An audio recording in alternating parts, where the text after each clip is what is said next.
ونشهد أن لا إله إلا الله وحده لا شريك له وأشهد أن محمدا عبده ورسوله أما بعد فقد قال الله تبارك وتعالى في كلامه المجيد أعوذ بالله من الشيطان الرجيم بسم الله الرحمن الرحيم يا أيها الذين آمنوا اجتنبوا كثيرا من الظن إن بعض الظن إثم ولا تجسسوا ولا يغتب بعضكم بعضا أيحب أحدكم أن يأكل لحم أخيه ميتا فكرهتموه واتقوا الله إن الله تواب رحيم صدق الله العظيم. وعن أبي هريرة رضي الله تعالى عنه قال قال رسول الله صلى الله عليه وسلم إياكم والظن فإن الظن أكذب الحديث أو كما قال عليه الصلاة والسلام رواه البخاري ولمسلم. عالی قدر حضرت صدر اور آج کے اس اسٹیج پہ تشریف فرما مشفق استاذ گرامی حضرت مولانا قاری اسد صاحب دامت برکاتہم العالیہ و دیگر جلوہ افروز علماء کرام ذہین و فطین حضرات سامعین اعظام پردے میں اور گھر میں بیٹھے سننے والی ہماری ماں اور بہنیں، آج کا یہ جلسہ اصلاح معاشرہ کے تعلق سے منعقد کیا گیا ہے اور یہ موضوع اتنا وسیع ہے کہ اولاً اس کا اندازہ مشکل ہوتا ہے کہ اصلاح معاشرہ کے کس پہلو کو اجاگر کیا جائے. معاشرہ کے جس جہت پر غور کرتے ہیں وہ پہلو جھکا ہوا ملتا ہے، وہ پہلو کمزور ملتا ہے. تاہم اصلاح معاشرہ کے تعلق سے سورہ حجرات کی ایک آیت بخاری و مسلم کی ایک روایت پیش کی ہے اور اسی آیت اور روایت کے حوالے سے جو حضرات مفسرین نے اقوال بیان کیے ہیں اس کی کچھ تشریح کرنے کی جسارت کر رہا ہوں. دعا فرمائے اللہ تعالی حق گوئی نصیب فرمائے اور ملت اسلامیہ کو اس پر عمل کرنے کی توفیق نصیب فرمائے. اللہ تبارک و تعالی نے ارشاد فرمایا ایمان والو بہت سارے گمانوں سے بچو اس لیے کہ بعض گمان گناہ ہوتے ہیں. حضرات مفسرین نے لکھا ہے کہ گمان دو قسم کے ہوا کرتا، ایک بدگمانی اور ایک اچھا گمان. اور گمان کہتے ہیں کہ کسی کے تئیں اپنے ذہنوں میں اپنے خیالات کو جمع لینا جس کے پیچھے میں کوئی صداقت ہو یا نہ ہو، سچائی ہو یا نہ ہو، اپنے ذہن کسی کے بارے میں بس بسا لینا اور کوئی خاکہ اپنے ذہن میں لے آنا اور اس کی کوئی تحقیق نہ ہو تو اسے کہتے ہیں گمان. اور گمان کی دو قسم ہے، ایک بدگمانی ایک اچھا گمان. ہم مسلمان ہونے کی حیثیت سے شریعت نے جس بات کی تعلیم دی ہے وہ تمام مسلمانوں کو یہ پیغام یہ سبق دیا ہے کہ ایک مسلمان ہونے کے ناطے مسلمان کے پرتی اور انسانیت کے پرتی ایک اچھا گمان رکھنا چاہیے۔ اللہ کے نبی سرکار دو عالم صلی اللہ علیہ وسلم نے ارشاد فرمایا ظنوا بالمؤمنین خیرا، کہ مومنین کے ساتھ اچھا گمان کرو۔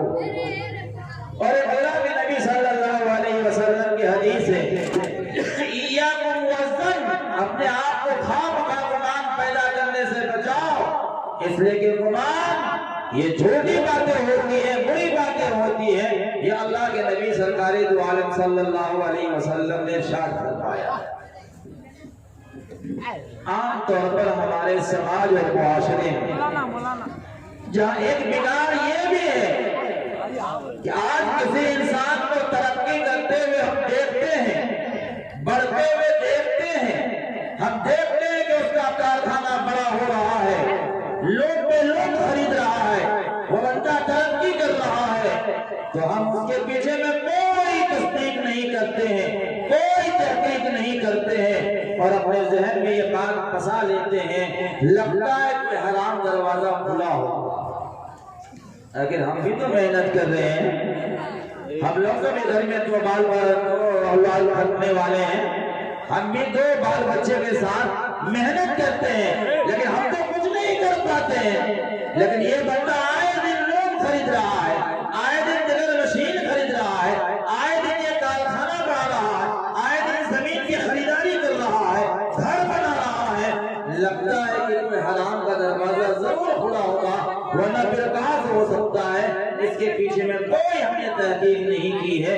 اسے کہتے ہیں بدگمانی، جس کو شریعت نے حرام قرار دیا ہے، شریعت نے ناجائز قرار دیا ہے۔ جبکہ کوئی بات آپ تک یا ہم تک پہنچے تو شریعت ہمیں اس بات کی تلقین کرتا ہے یا حکم کرتا ہے ہم اس بات کی تحقیق کریں۔ اللہ رب العزت نے ارشاد فرمایا کوئی جاہل، کوئی ناواقف شخص کوئی خبر تمہارے پاس لے کر کے آئے وَتَبَيَّنُوا، تو تم اس کی تحقیق کرو، تم اس کی چھان بین کرو، اس کی تحقیق تفتیش کرو، بعد میں اگر صداقت و سچائی ہے تب تو کوئی حرج کی بات نہیں ہے۔ کہ ایسا نہ ہو کہ کہیں سے کوئی بات آئی اور آپ نے آگے بات کو بڑھا دیا اور بعد میں جب صداقت نکل کر سامنے آئی، حقیقت جب آ گیا تو بعد میں آپ کو رسوائی کا سامنا کرنا پڑے۔ شریعت نے اس چیز سے منع فرمایا ہے۔ بلکہ حضرات علماء نے تو اس آیت کے ذہن میں یہ بھی لکھا ہے کہ آج ہمارے اندر میں تحقیق کا جذبہ نہیں ہے، بہت ساری باتیں آتی ہیں، آج ہم موبائل کا استعمال کرتے ہیں، بہت سارا واٹس ایپ، بہت ساری میسج، بہت ساری خبریں ہمارے بیچ میں آتی ہیں، ہمارے جنون ہوا کہ یہ خبریں کب کی ہے، یہ خبر موضوع ہے، بناوٹی ہے یا حقیقت ہے، ہم اس کی تحقیق بھی نہیں کرتے اور ہم آگے بڑھا دیتے ہیں۔ بخاری کی روایت ہے اللہ کے نبی سرکار دو عالم صلی اللہ علیہ وسلم نے ارشاد فرمایا کفا بالمرء کذبا ان يحدثه لكل ما سمع، او كما قال علیہ الصلوۃ والسلام، اللہ کے نبی نے ارشاد فرمایا انسان کے جھوٹا ہونے کے لیے، انسان کی بے وقت اور بے حیثیت ہونے کے لیے بس یہی کافی ہے کہ جو بات سنی اس بات کو آگے سنانا شروع کر دے، آگے بڑھانا۔ حضرت علماء اس حدیث کو سامنے رکھتے اور تخریج کی ہے۔ کوئی گروپ میں خبر آیا، کوئی بات آئی، بس ہم نے دیکھا نہیں اور ہم نے اس کو آگے دوسرے گروپ میں شیئر کرنا شروع کر دیا۔ آج ہوتا ہے کہ کوئی معاملہ اگر سامنے چل رہا ہے تو اس جیسے واقعات اگر 20 سال 50 سال پہلے کی بھی ہے یا تو گویا کے ذریعے سے وہ سامنے آ جایا کرتا ہے یا کچھ من چلے آدمی اس قسم کے جتنا بھی ویڈیوز ہوا کرتا ہے آگے بڑھا دیتا ہے اور ہمارے پاس آتا ہے ہم اس کو آگے بڑھا دیتے ہیں۔ حضرات علماء نے فرمایا یہ بھی انسان کی بے وقت ہونے کے لیے کافی ہے کہ آپ نے اس کی تحقیق نہیں کی، اور بسا اوقات اس سے دوسرا وبال کھڑا ہوتا ہے، امت میں بے چینی پیدا ہوتی ہے، امت میں ذہنی انتشار کا شکار ہوتا ہے، یہ معاملہ ہوا، یہ معاملہ ہوا، اور بعد میں جب تحقیق کیا کہ میں بھاگلپور سے منگیر سے ایسا ویڈیوز آئے تو پتا چلا نہیں یہ تو 20 سال پرانا ویڈیو ہے۔ یہ آج ہمارے نوجوانوں میں بھی گڑبڑی ہے، جس کو اللہ کے نبی کے حدیث سے حضرات علماء نے استدلال کیا ہے کہ کوئی بات آئے یا کوئی خبر آپ کے پاس موبائل میں آئے تو آپ کے لیے ضروری ہے کہ اس کی تحقیق کریں، اس کی چھان بین کریں کہ یہ واقعہ حقیقت پر مبنی ہے یا نہیں ہے۔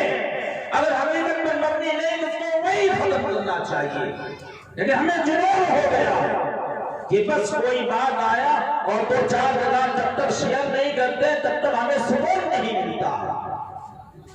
اور آج کل تو عجیب عجیب حال ہو گیا موبائل کی دنیا میں بھی، یہ شیئر نہیں کریں گے تو یہ ہو جائے گا، وہ ہو جائے گا، ماں سے محبت کرتے ہیں تو شیئر کریں، نبی سے محبت کرتے ہیں شیئر کرتے ہیں، ساری محبت کے معاملہ یہی آ جاتا ہے۔ یہ بھی ہمارا ایک جنون ہے نوجوانوں میں، اور ہم آگے اس قسم کے برانگیختہ کرنے والا جملہ لاتے ہیں اور آگے بڑھانے کی کوشش کرتے ہیں، اور انسان کی بے وقار، بے حیثیت اور جھوٹا ہونے کے لیے کافی یہی ہوا کرتا ہے۔ اس لیے کوئی بات ہو خام مان قائم نہیں کرنا چاہیے، اس کی تحقیق کرنی چاہیے۔ اللہ کے نبی سرکار دو عالم صلی اللہ علیہ وسلم کی حدیث ہے، حضرت عیسیٰ علیہ السلام نے ایک شخص کو دیکھا کہ وہ بندہ چوری کر رہا ہے، چوری کر رہا ہے، حضرت عیسیٰ نے اپنی آنکھوں سے دیکھا۔ چوری کے بعد حضرت عیسیٰ علیہ السلام نے مخاطب کیا، تو نے چوری کیا ہے، یہ چوری کا عمل تم سے سرزد ہوا ہے۔ اس بندے نے قسم کھایا واللہ باللہ ایسا نہیں۔ روایت میں آتا ہے کہ حضرت عیسیٰ علیہ السلام نے کہا چونکہ تو نے اللہ کا واسطہ دیا ہے، چونکہ تو نے اللہ کی قسم کھا لیا ہے، اس لیے میں اپنی آنکھوں کی تکذیب کرتا ہوں، میں اپنی آنکھوں کو جھٹلاتا ہوں۔ ممکن ہے کہ کوئی حق کسی سے وابستہ ہو، تم نے اپنے حق کو وصولا ہے اور میں نے اپنے ظاہری آنکھوں سے چوری کی شکل میں دیکھا، ممکن کہ کوئی حق ہوگا، ممکن یہ جو کوئی حق ہوگا وہ ادا نہیں کر رہا ہوگا جس کو اس نے لینے کی کوشش کی ہے۔ ہم نے تحقیق نہیں کی اور ہم نے یہ کہا حضرت عیسیٰ علیہ السلام نے اپنی آنکھوں کی تکذیب کی اور اپنے آپ کو جھٹلایا۔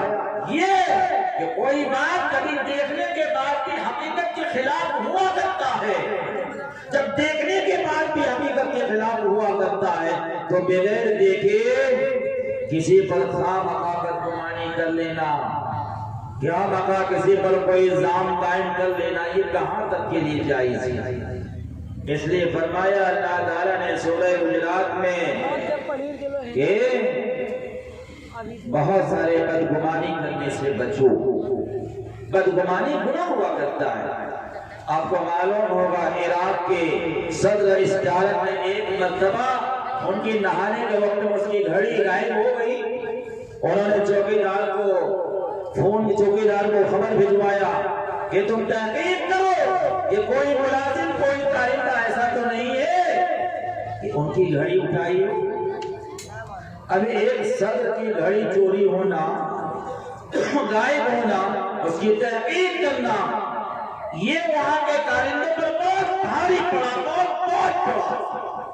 تھوڑی دیر کے بعد وہ گھڑی حال ہی مل گئی، پھر اس عالم نے خبر بھجوائی کہ نہیں گھڑی مل گئی، اب تحقیق کرنے کی کوئی ضرورت نہیں۔ چوکیدار کہتا ہے حضور 10 آدمی تو اقرار کر چکا ہے کہ ہم نے اٹھایا ہے۔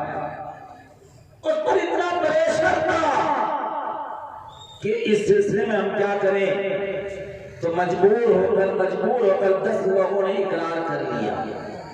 اس لیے روایت میں آتا ہے کہ بدگمانی قائم نہ کرو۔ آج ہمارے کارخانہ میں بہت کام چل رہا ہے، بہت سارے لوگ کام کرتے ہیں، ممکن کہ کوئی معاملہ ہو جاوے تو خواہ مخواہ ہمیں اپنے ملازم پر، اپنے کام کرنے والوں پر، لوگ چلانے والے لوگوں پر بھی ہمیں بدگمانی نہیں کرنا چاہیے۔ ہمیں اچھا گمان رکھنا چاہیے. ایک مومن کے لیے اسی بات کی تلقین کی گئی. اللہ کے نبی صلی اللہ علیہ وسلم نے فرمایا ظنوا بالمؤمنین خیرا، مومنین کے ساتھ اچھا گمان. دوسری روایت میں اسی آیت کے دوسرے ذیل میں اللہ تعالیٰ نے ارشاد فرمایا ولا تجسسوا، کسی کے ٹوہمے نہ پڑو، کسی کے پیچھے نہ پڑو، کسی کے عیب کو معلوم کرنے کے چکر میں نہ پڑو، کسی کے راز کو معلوم کرنے کے چکر میں نہ پڑو کہ وہ راز پر سر عام ظاہر کر کے اس کو ہم رسوا کریں. اس لیے فرمایا ولا تجسسوا، کسی کے ٹوہمے نہ پڑو، کسی کے راز کو معلوم کرنے کے چکر میں نہ پڑو. یہی وجہ ہے کہ حضرات علماء نے لکھا ہے ایک بندہ اگر آپس میں بات چیت کر رہا ہے اور اس کی آپس کی بات چیت سے تمہیں یہ محسوس ہو رہا ہے جو اگلے سے چھپانا چاہ رہا ہے تو تیرے لیے جائز نہیں ہوگا کہ تو اس پہ کان لگا کے سن، اس پہ تحقیق کرو. اس لیے کسی کے پیچھے اور ٹو لگانا یہ شریعت میں اس کو بھی حرام لکھا ہے، جائز نہیں ہے. کسی اعتبار سے جائز نہیں سے کہتے ہیں تجسس، کسی کے پیچھے پڑنا، کسی کے ٹو میں لگنا، کسی کی راز کو معلوم کرنے کی کوشش کرنا شریعت نے اس کو بھی حرام لکھا ہے، جائز نہیں ہے. آج ہمارے سماج میں عام طور پر یہ بھی بیماری پھیل گئی ہے کہ بس کسی کے راز کو معلوم کرنے کے چکر میں ہم پڑ گئے ہیں، اس کی عجیب بھید کو معلوم کرنے کے چکر میں ہم پڑتے ہیں اور پھر معلوم کر کے دوسرے کو دوسرے کے سامنے میں رسوا کرنے کے چکر میں ہم پڑتے ہیں. حضرات علماء نے لکھا یہ بھی حرام ہے. اللہ تعالیٰ نے فرمایا ولا تجسسوا، کسی کے ٹوہ میں نہ پڑو اور صاف طور پر منع فرمایا ہے تو کسی کے لیے جرات نہیں، کوئی حق نہیں پہنچتا ہے. جو بندہ کسی کے چکر میں پڑے وہ کیا کر رہا ہے. لیکن اگر کچھ وہ لوگ ہیں جس کی ماتحت میں زندگی گزارنے والے لوگ ہیں، مثلا اگر والد ہے تو اس کے لیے جائز ہے کہ اپنے اولاد کی تجسس کرے، اس لیے کہ اس کی تربیت ان کے والد سے متعلق مربوط ہے. اس کو کبھی کبھی دیکھے ان کی بچی کہاں جا رہی ہے، ان کا بچہ کہاں جا رہا ہے، بچی کس سے بات کر رہی ہے، اس کے بچے کا تعلق کہاں سے ہو رہا ہے. اگر یہ حقوق وابستہ ہے تو اس کے لیے تجسس میں کوئی حرج کی بات نہیں، تجسس کرنا جائز ہے، وہ تحقیق کرے. علماء نے لکھا اس لیے کبھی کبھی اگر والد ہے تو والد کا حق یہ کہ کبھی اگر موبائل ہے اس کے موبائل کو چیک کرے، کبھی اس کے کاپیوں کو چیک کرے، کبھی ان کی نجی حالات کو ان کے دوستوں سے معلوم کرنے کی کوشش کرے. تب تو پتا چلے گا کہ میرا بیٹا کس رخ کو جا رہا ہے، میری بیٹی کس رخ کو جا رہی ہے. یہ والد کی ذمہ داری ہے، یہ تجسس میں والد کا اولاد کے حق میں جائز ہے، اس کی اجازت ہے. اسی طرح اگر کوئی بادشاہ ہے تو اس کے لیے جائز ہے کہ اپنے مملکت میں اپنے ماتحتوں کی خیال رکھنے کے لیے گاہے گاہے تجسس کرے. تب تو پتا چلے گا کہ حکومت ابھی ہماری ملک میں کیا ہو رہا ہے، ہمارے ماتحت کیا کر رہے ہیں، اس کی تحقیق کیسے ہوگی. اس لیے بادشاہ کے لیے جائز ہے کہ اپنے ماتحتوں کی تجسس کرے. یہی وجہ ہے کہ آپ نے واقعہ سنا ہوگا، بہت مشہور واقعہ ہے کہ حضرت عمر فاروق رضی اللہ تعالیٰ خلیفہ قوم ہیں، جلیل القدر صحابی ہیں. وہ گائے گائے اپنے دور خلافت میں رات کی تنہائیوں میں آبادیوں میں گشت کیا کرتے تھے، چکر لگایا کرتے تھے، تحقیق کیا کرتے تھے کس گھر میں کیا ہو رہا ہے، کسی گھر میں بھوکا سویا ہوا ہے، کسی گھر میں کہیں گناہ کا کام ہو رہا ہے. اس کی تحقیق اور تدقیق کے لیے خلیفہ قوم حضرت عمر فاروق رضی اللہ تعالیٰ عنہ گشت کیا کرتے تھے. پتہ یہ چلا کہ قرآن میں کہتا ولا تجسسوا، یہ ایک نارمل حالت ہے کہ جس سے کوئی حقوق وابستہ نہیں ہے اور اس کی تربیت اس سے متعلق نہیں ہے، اس کے لیے جائز نہیں ہے کہ اس کے راز کو معلوم کرنے کی کوشش کرے، کہ دوسرے کے سامنے میں ظاہر کرے اور اس کو رسوا کرے۔ لیکن بات ہے تو اس کے لیے جائز ہے، بلکہ مستحب اور واجب ہے کہ اپنے ماتحتوں کے معاملات میں تجسس کرے۔ بادشاہ ہے اپنے مملکت میں تجسس کرے۔ یہی وجہ ہے کہ حضرت عمر فاروق رضی اللہ تعالی عنہ ایک مرتبہ جا رہے تھے، دیکھا کہ ایک گھر میں کچھ گانے بجانے شور شرط کی آواز آ رہی تھی۔ حضرت عمر فاروق رضی اللہ تعالی عنہ داخل ہو گئے۔ لوگ کھانے پینے میں مست تھے، شراب شباب میں مست تھے۔ حضرت عمر فاروق نے فرمایا کہ تم لوگ یہی گناہ کر رہے ہو، لیکن اس میں جو ایک سب سے زیادہ ذہین اور چرب زبان جو اس کا امیر تھا، اس نے کہا خلیفہ دور عمر فاروق، ہم نے تو ایک گناہ کام کیا ہے، آپ نے تو کئی گناہ کیا۔ ایک تو آپ نے تجسس کیا، جب کہ قرآن میں ہے وَلَا تَجَسَّسُوا، کسی کے ٹولے نہ پڑو، اور ایک دوسرے نمبر پہ یہ کیا کہ آپ تو بغیر اجازت کے اندر بھی داخل ہو گئے۔ خلیفہ دوم حضرت عمر فاروق رضی اللہ تعالی عنہ نے فرمایا چونکہ براہ راست معاملہ مجھ سے منسلک ہے، میں اس کی صفایا کیا دوں، اس لیے فوری طور پر تو چھوڑ دیتا ہوں، لیکن تم لوگوں کو میں صبح بلاتا ہوں۔ چنانچہ صبح طلب کیا گیا، وہ سارے لوگ آئے۔ اس کے بعد خلیفہ دوم حضرت عمر فاروق رضی اللہ تعالی عنہ نے نصیحت کیا کہ حقیقت یہ ہے کہ تجسس جہاں قرآن مجید میں ہے کسی کے ٹولے نہ پڑو، یہ عمومی حالتوں میں ہے۔ میں تم سب کا امیر ہوں، میری ذمہ داری تمہاری دیکھ ریکھ ہے، اس لیے میرے لیے جائز ہے۔ اور پھر ان لوگوں کو مناسب سزائیں مرتب کی ہیں۔ پتہ یہ چلا کہ عمومی حالت میں قرآن تو کہتا ہے، سورہ حجرات کا تو یہ اعلان ہے وَلَا تَجَسَّسُوا، کسی کے ٹوہمے نہ پڑو۔ آج ہوتا یہ ہم اپنے بیٹے کی حال کی تو خبر نہیں لیتے ہیں، لیکن دوسرے گلی والے کی خبر لیتے ہیں۔ وہ لوگ تو نماز نہیں پڑھتا، وہ لوگ تو شراب پیتا، وہ لوگ تو جوا کھیلتا، وہ لوگ تو ایسا کرتا، ہم تو اپنی بیٹی کی خبر نہیں لیتے، لیکن دوسرے کی بیٹی پر ہماری نگاہ ہوتی ہے، اس کی بیٹی کے تعلق فلاں لوگوں سے ہے، کالج میں جاتی ہے تو فلاں کے بیٹیوں کا رشتہ ایسا ایسا ہے۔ ہمیں مکلف بنایا گیا ہے اپنے آپ کو جہنم کی آگ سے بچائیں، اپنی اولاد کو جہنم کی آگ سے بچائیں۔ ہم اپنی فکر نہیں کرتے، اپنے گھر کی فکر نہیں کرتے، اپنے بال بچوں کی فکر نہیں کرتے، ہماری نظر بھی ہوتی ہے تو دوسرے گلی والے لوگوں پر، دوسرے خاندان والوں پر، اپنے پڑوسیوں پر، اور یہ بہت بڑا ناصور ہے۔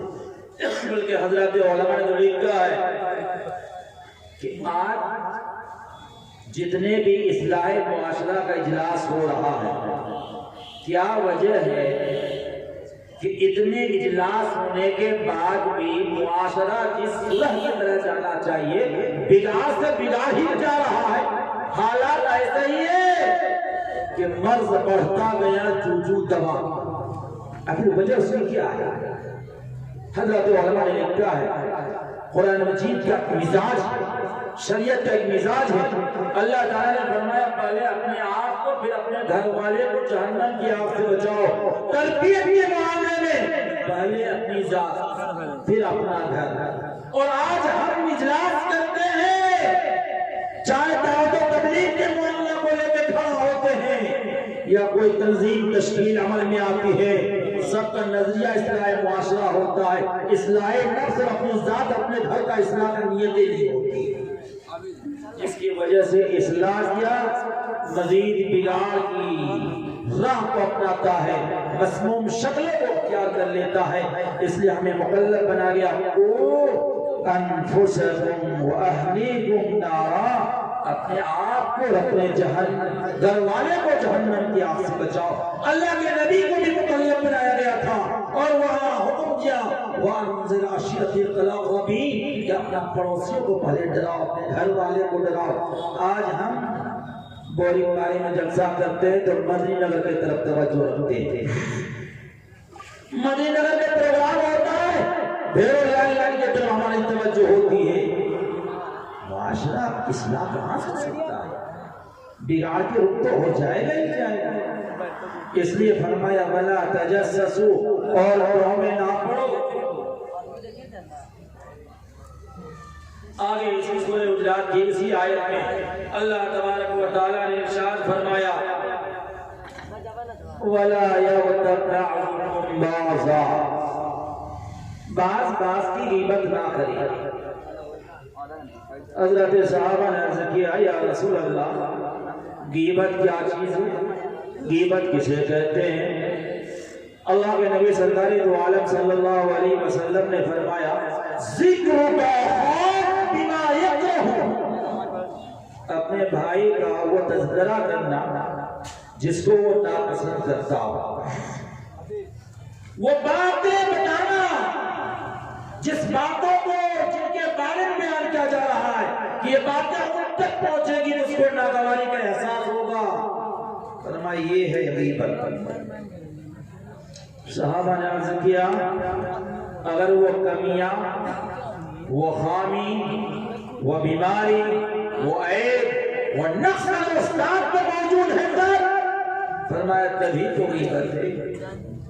اگر وہ چیز اس کے اندر میں نہیں ہے اور پھر نمک مرچ لگا کر اس میں ملمہ سازی کر کے اگر بیان کر رہے ہو وہ تو الزام ہے، وہ تو بہتان ہے، وہ اس سے بڑا گناہ ہے۔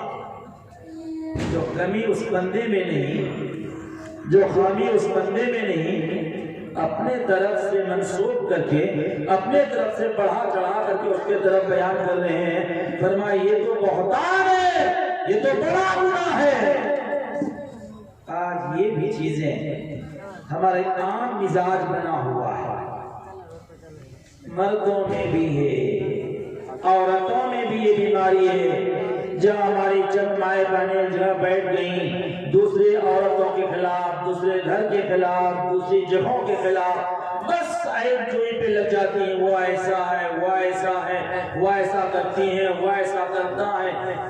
فرمائے غیبت اسے کہتے ہیں۔ بعض لوگ تو بڑی جرات کے ساتھ اس پر بھی دلیری کرتا ہے اور کہتا ہے کہ بھائی میں تو ابھی ان کی غیر موجودگی میں کہہ رہا ہوں، مجھے تو اگر موقع ملے گا تو میں اس کے منہ پہ بھی کہہ سکتا ہوں۔ حضرت علماء نے لکھا ہے تیرا اس کے منہ پر بھی کہنا اسی وقت جائز ہوگا جب تمہاری نیت اصلاح کی، اور نیت اگر اصلاح کی ہے برسر عام مجلس اور مجمع میں آپ نہیں کہہ سکتے ہیں، اگر دل میں خلوص ہے تو تنہائی میں لے کر کے آپ اسے نصیحت کرتے۔ مجمع میں کہنے کا مطلب ہی ہے آپ اس کو رسوا کر رہے ہیں، آپ اس کو ذلیل کر رہے ہیں، یہ بھی حرام ہے، یہ بھی جائز نہیں ہے۔ جو عام بیماری پھیلی ہوئی ہے، چائے خانوں میں بیٹھیے، چائے اڈوں میں جائیے، عام طور پر کبھی اس کی بیماری، کبھی اس کی ہے، کبھی اس کی باتیں، کبھی اس کی کمی، کبھی اس کی خامی بیان کرنے کا مسلمانوں میں عام مزاج کر گیا ہے، جو شریعت میں اسے جائز ہے، اس کو حرام قرار کیا گیا ہے۔ بلکہ اللہ کے نبی سرکار دو عالم صلی اللہ علیہ وسلم نے تو ارشاد فرمایا الغیبۃ اشد من الزنا، غیبت جو ہے یہ زنا سے بھی بڑا گناہ ہے۔ آپ کو اندازہ کرنا ہوگا زنا کوئی ایک معیوب گناہ ہے، بہت بڑا گناہ ہے۔ کوئی شریف انسان، کوئی نفیس انسان، کوئی اچھے فیملی سے تعلق رکھنے والے لوگ زنا کو سنتے ہی اس کے اندر میں ناگواری کا احساس ہوگا۔ اللہ کے نبی نے فرمایا غیبت جو ہے، غیبت زنا سے بھی بدترین گناہ ہے، اس سے بھی بڑا گناہ ہے۔ اور یہ اللہ کی نبی کی حدیث ہے الغیبۃ اشد من الزنا، یہ غیبت جو ہے یہ زنا سے بھی بڑا ہوا گناہ ہے، اس سے بھی بڑا ہوا گناہ ہے۔ اس کے بعد بھی اگر ملت اسلامیہ، مسلمان مرد اور مسلمان عورتیں اس بات کو اپنائے نہیں، اپنے دلوں میں لے کر کے اس سے بچنے کی اگر عزم نہ کرے تو یاد رکھیے ہمارے لیے بڑے خطرناک مسئلے ہیں اور بڑے خطرناک کی باتیں ہیں۔ ہم سب کو چاہے کہ غیبت سے اجتناب کرنا چاہیے۔ ایک بیماری ایسی عام بیماری ہے جس کو ہم بیماری ہی نہیں سمجھتے، جس کو ہم بیماری ہی نہیں سمجھتے ہیں، بلکہ ایک روایت میں تو یہاں تک آیا ہے، ایک مرتبہ اللہ کے نبی سرکار دو عالم صلی اللہ علیہ وسلم مکہ مکرمہ میں طواف کر رہے تھے۔ دوران طواف اللہ کے نبی سرکار دو عالم صلی اللہ علیہ وسلم نے خانہ کعبہ کو مخاطب کرتے فرمایا، تو کتنا عظیم ہے، تیری عظمت اور تقدس کتنی عظمت کے حامل ہے، لیکن تجھ سے بھی زیادہ عظیم ایک اور چیز ہے، تجھ سے بھی زیادہ مکرم کچھ اور ایک چیز ہے۔ اور اللہ کے نبی کرے عبداللہ ابن عمر راوی حدیث میں، جس کو امام ابو داؤد نے بھی تخریج کیا ہے، فرمایا تجھ سے بھی زیادہ عظمت کے حامل ہے، اور وہ ہے انسان کی عزت، وہ انسان کی آبرو، انسان کا نفس و ضمیر۔ پتہ یہ چلا اگر کوئی انسان کسی انسان کی عزت کو پامال کرتا ہے، اس کی آبرو کو برسر نیلام کرتا ہے، اس کو پریشان اور مطعون کرنے کی کوشش کرتا ہے، اس آیت اور اس روایت کے حوالے سے جو روایت حضرت عبداللہ ابن عمر رضی اللہ تعالیٰ عنہ نے بیان کیا ہے کہ گویا خانہ کعبہ کو منہدم کرنے سے بھی بڑا گناہ ہے، جس کو آج ہم گناہ ہی نہیں سمجھتے، جس کو ہم گناہ نہیں سمجھتے۔ مسلمانوں، بات ہے جو سورہ حجرات کی اسی آیت کی تفصیل میں جو حضرات صحابہ اور روایتیں آئی ہیں، میں آپ کو وہ سنا رہا ہوں، بڑے ڈرنے کی بات ہے اور بہت احساس کرنے کی بات ہے۔ کیا ہم لوگ کسی کی عیب چوری، کسی کی آبرو کو پامال کرنے میں ہمارا قلب تھوڑا سا بھی جھکتا ہے، تھوڑا سا بھی ڈر لگتا ہے، ہمارا قلب کیا تھوڑا سا بھی لرز اٹھتا ہے؟ کچھ بھی نہیں لرزتا ہے مسلمانوں ایسے حالات پر اور ایسے سرسری عام گناہوں پر اگر ہم اجتناب نہ کریں گے اور ایسے عام طور پر ہم اس گناہ کو گناہ نہیں سمجھیں گے تو یاد رکھیے پھر آفات اور بلیات آئے گا یا نہیں آئے گا۔ کل کے آگے اللہ تعالیٰ نے جو ارشاد فرمایا، أَيُحِبُّ أَحَدُكُمْ أَن يَأْكُلَ لَحْمَ أَخِيهِ مَيْتًا فَكَرِهْتُمُوهُ۔ اس آیت کے ذیل میں حضرات مفسرین نے اس بات کی تلقین کیا ہے کہ آپس میں غیبت کرنے والے لوگوں، عیب چوری کرنے والے لوگوں، کسی کی عزت کو پامال کرنے والے لوگوں، یاد رکھو تمہیں کا کوئی شخص کیا اپنے مردار بھائی کے گوشت کو کھانا پسند کرے گا؟ خود اللہ تعالیٰ نے ارشاد فرمایا فَكَرِهْتُمُوهُ، یقیناً تم اس کو ناپسند کرو گے، یقیناً تمہیں وہ اچھا نہیں لگے گا۔ اور اس آیت کو بیان کر کے حضرات مفسرین نے اس بات پر استشہاد کیا ہے۔ رئیس المفسرین حضرت عبداللہ ابن عباس رضی اللہ تعالیٰ عنہ نے فرمایا، گویا یہ بیان کرنا مقصد ہے کہ کوئی کسی کی غیبت کرتا ہے تو ایسا ہے جیسا کہ اپنے مردار بھائی کا گوشت اٹھاتا ہے، اور کوئی آدمی اپنے مردار بھائی کا گوشت اٹھانا قطعاً پسند نہیں کرے گا۔ جب کوئی اپنے تو جس طرح یہ تمہارے لیے مکروہ، جس طرح تمہارے لیے یہ بہت کراہت کی چیز بن رہی ہے، اپنے بھائی کی غیبت کرنا بھی ایسے ہی تمہیں نفرت ہونی چاہیے، ایسے ہی تمہیں گھن ہونا چاہیے۔ آج یہ آیت میں 3 چیزوں کا تذکرہ کیا گیا ہے سورہ حجرات کی۔ اس 112 نمبر کی آیت میں نے بیان کی، اور ایک آیت میں 3 چیزوں کا تذکرہ کیا گیا جو ایسا عیب ہے جس عیب کو ہم اپنے سماج میں عیب ہی نہیں سمجھتے، جس کے بارے میں حضرات فقہاء نے حرام قرار دیا ہے، لیکن حرام کیا ہے اس کو ہم مکروہ بھی تصور نہیں کرتے کہ ہم بول رہے ہیں تو کیا بول رہے ہیں۔ ایک عام ایسا فرض ہے جس میں عورت بھی مبتلا ہے، مرد بھی مبتلا ہے، عوام بھی مبتلا ہے، خواص بھی مبتلا ہے، یہ سارے لوگ مبتلا ہیں۔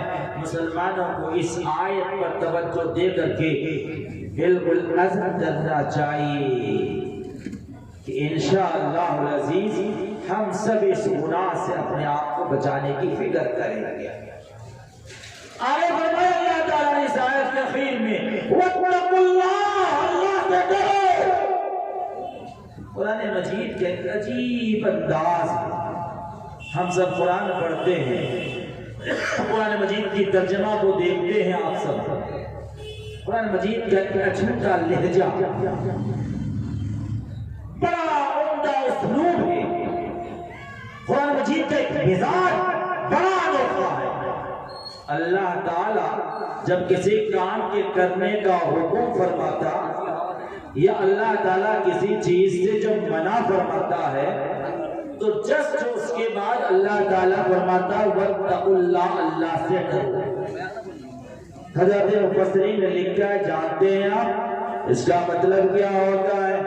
مطلب یہ ہے کسی چیز کے کرنے کا حکم اور کسی چیز سے منع کرنے کا مطلب کیا ہوتا؟ ملک میں جب کوئی قانون بنتا ہے اور حکومت سے کسی چیز کے کرنے اور کسی چیز سے جب منع کیا جاتا ہے تو حکومت اور مملکت وقت اس کے لیے پولیس کو تعین کرتے ہیں، اس کے لیے افراد کو تعین کرتے ہیں کہ یہ حکومت کی طرف سے منع ہے، اس کے خلاف کوئی کرے گا تو اس کی سزا ہوگی، اس کے لیے افراد، اس کے لیے عملہ متعین ہے۔ لیکن کتنوں عملہ تیار کرتے ہیں، رات کی تنہائی میں کہاں سے عملہ آئے گا، جنگل کی تنہائیوں میں کہاں سے عملہ آئیں گے؟ وہ کام جو ہونے کا ہوتا ہو جاتا ہے۔ بہار میں شراب پینا منع ہے حکومت کی طرف سے، اس کے لیے پولیس بھی متعین جگہ کا جگہ ہوتا ہے، کیا رک گیا؟ نہیں، چکروں کی تنہائی میں تو پی رہا ہے، گاؤں کے اندر کمروں میں بیٹھ کے تو پی رہا ہے، یہ چیز نہیں رک رہا ہے۔ لیکن قرآن مجید نے جب کسی چیز کے کرنے کا حکم کرتا ہے اور منع کرتا ہے فرماتا ہے وَاتَّقُوا اللَّهَ، اللہ سے ڈرو۔ جب بندے میں اللہ کا ڈر ہوگا، خشیت الہی ہوگی، اللہ کا خوف دل میں پیدا ہوگا، جانتے ہیں پھر چاہے رات کی تنہائی ہو، رات کی تاریکی ہو، جنگل کی تنہائی ہو، کمرے کی کوٹھڑی میں ہو، چاہے کہیں بھی ہو، وہ گناہ نہیں کر سکتا ہے، اور کرنے کا حکم ہے تو کرنے کی طرف ترغیب ہوگی۔ جب اللہ کا ڈر پیدا ہوگا، دل میں خشیت پیدا ہوگی۔ اس لیے قرآن مجید جب کسی چیز کے کرنے کا حکم کرتا ہے، قرآن مجید جب کسی چیز سے منع فرماتا ہے تو فرماتا ہے وَاتَّقُوا اللَّهَ، اللہ سے ڈرو۔ اللہ کا ڈر پیدا ہوگا، خشیت پیدا ہو جائے گی تو سب کام کرنا آسان ہو جائے گا، کوئی پولیس محکمہ کو تعین کرنے کی ضرورت نہیں۔ آگے فرمایا اللہ پھر توبہ کی توفیق ہوگی، اور اللہ تعالیٰ تو توبہ کو قبول کرنے والا ہے۔ جب سچے دل سے انسان توبہ کرے گا اللہ تعالیٰ توبہ کو قبول کرنے والا ہے۔ آج ہمیں اس آیت کریمہ میں نے صرف ایک آیت تلاوت کی اور اس آیت پہ 3 پیغام کو آپ کے بیچ میں رکھا ہے۔ ایک تو بدگمانی نہ کرو جو عام بیماری ہے، اس سے اپنے آپ کو بچاؤ، اس کی بہت شکیں ہو سکتی ہے، بہت جہتیں ہو سکتی ہیں۔ آپ ذہین سامعین ہیں، آپ سمجھدار ہیں، اپنے شک کو نکال سکتے ہیں، کسی کے پیچھے نہ پڑو، لیکن بال بچہ ہے تو اس کے پیچھے میں ضرور اس کی تحقیق کرو، سماج اسی سے سدھرے گا، مستقبل کا وہی ہمارا لاہیہ ہے۔ ہم غیبت نہ کریں، کسی پر تہمت نہ ڈالیں۔ اسی آیت کے ذہن میں بہت اور روایتیں بھی آئی ہیں۔ آج ہم برے نام سے کسی کو پکارتے ہیں، جبکہ حکم دیا وَلَا تَنَابَزُوا بِالْأَلْقَابِ، کسی کو برے لقب سے نہ پکارو۔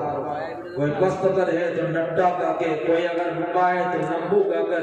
حضرت علماء نے فرمایا یہ بھی ناجائز حرام ہے، جس کو ہم سمجھتے نہیں ہیں۔ اور فرماتا ہے وَلَا تَنَابَزُوا بِالْأَلْقَابِ۔ ام المؤمنین نے ایک مرتبہ ایک عورت کے بارے میں فرمایا وہ تو پستہ قد ہے، ٹھیک نہیں، ایسی ویسی ہے۔ اللہ کے نبی صلی اللہ علیہ وسلم نے بڑی ناراضگی کے ساتھ اپنی زوجہ محترمہ سے کیا ہے، جو عام یہ بیماری چل رہی ہے مسلمان۔ آج یہ میں کہہ رہا ہوں، یہ مختصر مجمع میں ہم سب عزم کریں، میری بات جہاں تک پہنچ رہی ہے اور جو حضرات سن رہے ہیں، چاہے مرد ہو چاہے عورت ہو، ہر ایک کو عزم کرنا چاہیے کہ ہم اپنے آپ کو بچائیں اور یہ ساری نہ ہو، اور سب سے پہلے ہم اپنے آپ کو بچانے کی فکر کریں، انشاءاللہ کریں گے انشاءاللہ۔ شریعت کا بھی مزاج یہی رہا۔ آپ کو پتہ ہے امیر المومنین خلیفہ دوم عمر فاروق رضی اللہ تعالیٰ عنہ جو بڑے صحابی ہیں، بلکہ تو روایتوں میں آتا ہے دنیا میں جتنے بھی مسلمان ایمان والے ہیں وہ سب اسلام کے مرید ہیں، لیکن عمر ہی وہ ہیں جو اسلام کا مراد۔ اللہ کے نبی کی دعاؤں کے صدقے میں ایمان کی توفیق ملی۔ اللہ کے نبی صلی اللہ علیہ وسلم نے شوق کا اظہار فرمایا تھا، اس نے فرمایا وہ تو اسلام کا مراد ہے، وہ شخصیت وہ کہ جس کے بارے میں فرمایا وہ کمال اس بندے میں ہے، وہ صلاحیت اس بندے میں ہے۔ اگر نبوت کا سلسلہ جاری ہوتا میرے بعد عمر نبی ہوتے، لیکن اس کے بعد بھی ایک صحابی ہیں حضرت حذیفہ ابن الیمان۔ وہ حذیفہ ابن الیمان وہ صحابی ہیں جس کو اللہ کے نبی سرکار دو عالم صلی اللہ علیہ وسلم نے راز کی باتیں بتلا رکھی تھی، اور تمام راز کی باتیں بتلا رکھی تھی کہ یہ منافق ہے، یہ منافق ہے، اس دور کے تمام منافقین کی فہرست بتا رکھی تھی۔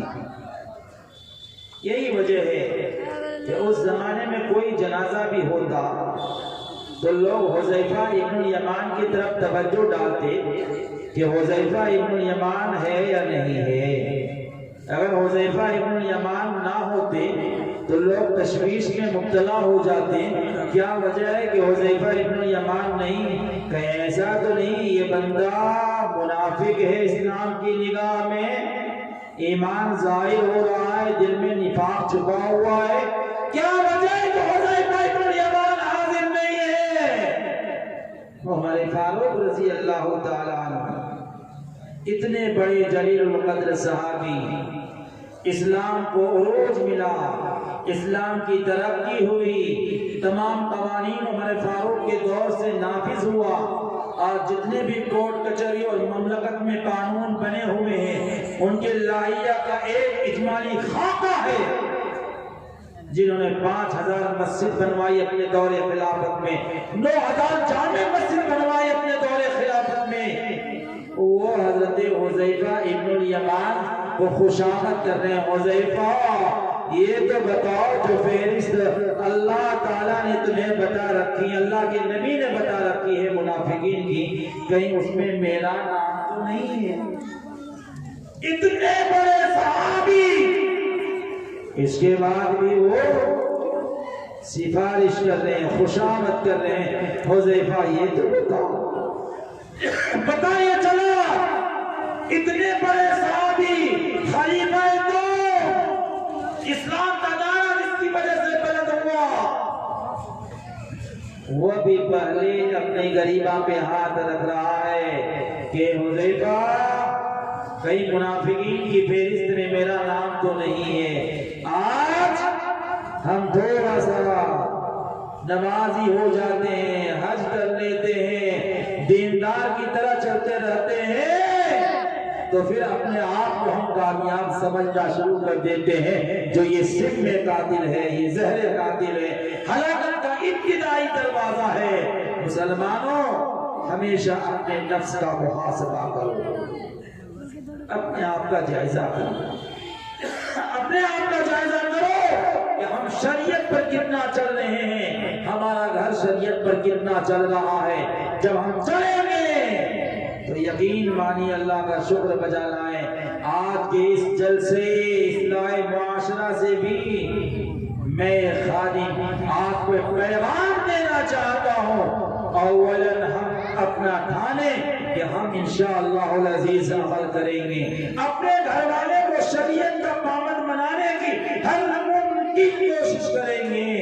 یقین مانیے معاشرہ کسی چیز کا نام ہے، معاشرہ کوئی کمیٹی کا نام نہیں، معاشرہ کوئی انجمن کا نام نہیں، معاشرہ کوئی دینی ادارے کا نام نہیں، معاشرہ ہمارے اور آپ کے مجموعے کا اور ہم سب کا ایک سماج میں رہنے کا اس ملی جلی کیفیت کا نام معاشرہ ہے۔ جب ہم سدھر جائیں گے، ہماری اصلاح ہو جائے گی، آپ اپنا اصلاح کر لیں گے تو معاشرہ خود بخود پاک صاف ہو جائے گا۔ اور اگر ہم چاہیں وہ سدھر جائے، وہ سدھر جائے، خدا کی قسم معصوم بنے گا، عیب جوئی کا گناہ ملے گا، سماج سدھرے گا نہیں، سماج اور حالات کے دہانے میں اور گڑھے میں چلتا چلا جائے گا۔ اس لیے ہم سب کو عزم کرنا چاہیے اور کوشش کرنا چاہیے کہ ہم اپنی اصلاح کریں جو شریعت کا مزاج ہے، اپنے گھر والوں کی اصلاح کریں اور ہر ممکن اپنے ماتحتوں کی اصلاح کریں۔ آج ہم اپنی ماتحتوں کی اصلاح نہیں کرتے ہیں، ہم اپنے بال بچوں پہ توجہ نہیں رکھتے ہیں۔ بال بچوں کی اصلاح کی بہت شریعت میں بتائیے، یہ چمپا نگر ایسے بھی علماء کرام کا مقام، یہ بستی اور مرکز ہے۔ ہمیں تربیت کیا کرنا چاہیے؟ جب چھوٹا چھوٹا بچہ ہوتا ہے تو زبردستی مسجد میں لے جاتے ہیں تو ہلہ ہلا کرے، جب بڑا بچہ ہوتا ہے تو چھوڑ دیتے ہیں۔ جب شریعت نے کیا بتایا؟ مرو اولادکم بالصلاۃ، بچوں کو نماز کا حکم کرو جب وہ 7 سال کا ہو جائے، 10 سال کا ہو جائے تو پھر مارو۔ اور ہمارا مزاج کیا ہوتا ہے؟ جب نامالک پیشاب کرنے کا وقت ہوتا ہے تو زبردستی تزیین کے لیے مزین کرنے کے لیے جمعہ میں لے جاتے ہیں، اور جمعہ میں اور نماز مسجد میں وہ ہنگامہ برپا کرتے ہیں جس کے لیے کچھ نہیں کہا جا سکتا ہے۔ اور جب 7-10 سال کا جب ہوشیار ہو جاتا ہے، جہاں سے تربیت کا آغاز شریعت کرتی ہے وہاں سے ہم چھوڑ دیتے ہیں، یہ ہماری خرابی ہے۔ اور اگر کسی کو کہا جاتا ہے نہیں بچے کو سمجھاؤ تو بہت بے باکی کے ساتھ ایک تلخ حقیقت میں جو آپ کے بیچ میں رکھنا چاہ رہا ہوں، میں نے اپنے بچے کو کہا میں سمجھ نہیں لگ میں کیا کروں، ان کا معاملہ ان کے ساتھ، میرا معاملہ میرے ساتھ۔ اور ہوشیار اگر ہوتا ہے تو کہتا ہے میں کیا کروں۔ حضرت نوح علیہ السلام کا بیٹا بھی کیا ہوا؟ نوح علیہ السلام نبی تھے، اس کا بیٹا کنعان کا کیا معاملہ ہوا؟ حوالہ بھی دے دیا مولوی کے پاس۔ اب مولوی کرے کیا؟ وہ نبی جس کی بیوی کا معاملہ آپ جانتے ہیں مولانا صاحب، ہم کو آپ کیا کہتے ہیں؟ نبیوں کے ساتھ یہ تو پرمپرا چل رہا ہے۔ ایک تو یہ بھی ہوا، دوسرا حوالہ بھی دے دیا۔ اگر مولوی کمزور ہے وہی دعوت حق کا بکا ہوا، لیکن خدا کی قسم میں آپ کے بیچ میں بڑی ذمہ داری کے ساتھ عرض کروں کہ حضرت نوح علیہ السلام نے جس قرآن کے ساتھ، جس تکلیف اور جذبے کے ساتھ جو نصیحت اور جو محنت کی تھی، اس کا ہم اشیر بھی نہیں کرتے، بالکل نہیں کرتے ہیں، اس معیار تک نہیں جا پاتے ہیں، اور اپنا معاون حوالہ نبی کے حوالے سے ہم کر دیتے ہیں۔ یہ سراسر ہلاکت اور بے بسی کی دلیل ہوتی ہے۔ مسلمانوں کو ڈرنا چاہیے کہ نبی کیا اپنے بیٹے کو نصیحت، تبلیغ، رائے راست پر لانے کی کوشش نہ کیا ہوگا، کس معیار کی محنت کیا ہوگا، ہم تھوڑا سا کرتے ہیں اور حوالہ دے دیتے ہیں نبی کے بارے میں، جبکہ قرآن نے فرمایا اپنے بال بچوں کو کس معیار کی محنت کرنی چاہیے۔ فرمایا وَقُودُهَا النَّاسُ وَالْحِجَارَةُ کی تفسیر میں رئیس المفسرین حضرت عبداللہ ابن عباس کی روایت آتی ہے، فرمایا کہ جیسے فرمایا اتنا محنت کرو ایسا ہے جیسا ایک بے شعور ناسمجھ بچہ دنیا کی آگ کے انگارے میں چولہے میں جا رہا ہے، ڈاکا و شعلہ کو پکڑنے جا رہا ہے، ایک بے شعور بچہ ہے۔ اگر کسی باپ کو، ماں کو اگر اپنے بچے سے حقیقی محبت ہے تو ایسے موقع پر اپنے بے شعور بچے کو صرف سمجھانے پر اکتفا نہیں کرے گا، لگتے جگر نور نظر آپ کے پاس نہیں جاؤ، جل جاؤ گے، نقصان ہو جائے گا، بلکہ ایسے موقع پر دیکھتے دیکھتے فوری طور پر جائے گا، اور جو اس کا ہاتھ آگ میں جانے قریب ہوگا، ماں یا باپ جس کی نگاہیں پڑے گی فوراً اس کا پیر یا ہاتھ پکڑ کر کے وہاں سے کھینچ لے گا، چاہے ہاتھ میں درد ہو چاہے پیر میں درد ہو، آگ میں نہ جلے۔ جب دنیا کی آگ سے اس قدر آگ بچانے کی فکر کرتے ہیں تو جہنم کی آگ سے تو اس سے 70 گنا زیادہ سوزش ہے، اس سے زیادہ شعلہدار بھڑکدار ہے۔ اس آگ سے بچانے کے معیار کتنا ہونا چاہیے آپ اندازہ کریں گے، اس سے آپ اندازہ کریں گے۔ آج ہم کہتے ہیں نہیں سمجھا تو ہم کیا کریں گے، یاد رہنی چاہیے۔ آج بسا اوقات بہت سارے حاجی نمازی اچھے گھر کے بال بچے دوسرے رخ کو جاتے ہیں، لگتا ہے نہیں کہ باپ کا اگر رخ جانب مغرب میں ہے تو بیٹا کا رخ جانب مشرق میں ہے، اور کہتے بھی کہتے صرف نماز یہ وہ نہیں پڑھتا ہے، باقی ان کا کوالٹی بہت اچھا ہے۔ حضرات علماء صوفیہ لکھا ہے ایسی مثال دینے والے کو سمجھنا چاہیے ایسا کہ گویا کہ بھائی ان کا جسم بھی اچھا ہے، ترو تازہ ہے، اس کا جسم بہت اچھا ہے، بس ایک اس کی روح نکل گئی۔ جب روح ہی نکل گئی ہے تو رہ کے کیا کرے گا؟ یہ حضرات علماء کا تجزیہ حقیقت ہے جس کو ہم کو سمجھنا چاہیے۔